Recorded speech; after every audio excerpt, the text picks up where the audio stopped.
So we're going to be doing the shin splint taping. You always want to start off with explaining who you are as in introducing yourself, explain the procedure, and then, I can't breathe.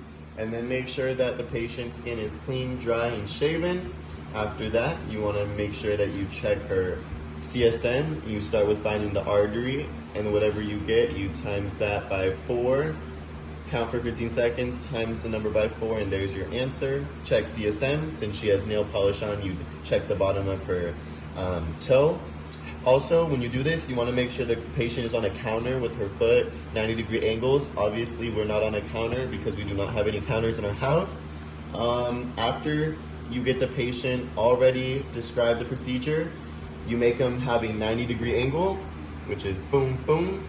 You're going to want to dorsiflex their foot up, and the reason you dorsiflex is because you want to see the bottom of the calf. And when you start taping, you want to always find the 2 malleoli, and right above that, you start taping.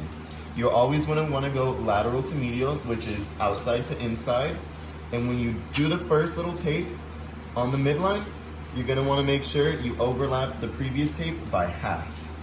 And for this taping, there's no necessarily like amount of little halves that you're going to go over.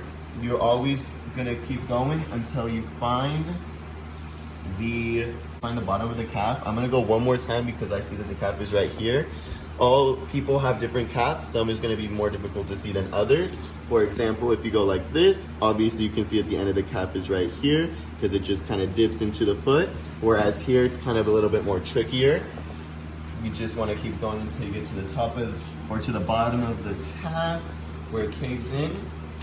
If you can see these little wrinkle-dinkles, they are not supposed to be there. That'll leave your patient with blisters, sometimes even cause more harm than repair. And after you find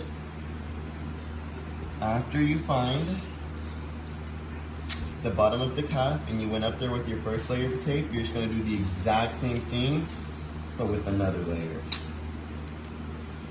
And once you get those layers on there, you do the exact same thing as the beginning. Check for CSM. You get the pulse, 15 seconds, times it by 4. That's the heart over something. And then you check for CSM. They have nail polish. You shoot the bottom of the toe. Color should return 2 seconds or less. Make sure your patient understands what they're doing. Maybe have them walk around, see if it's nice and big and snug. And that's pretty much it. After you check CSM, that's kind of it.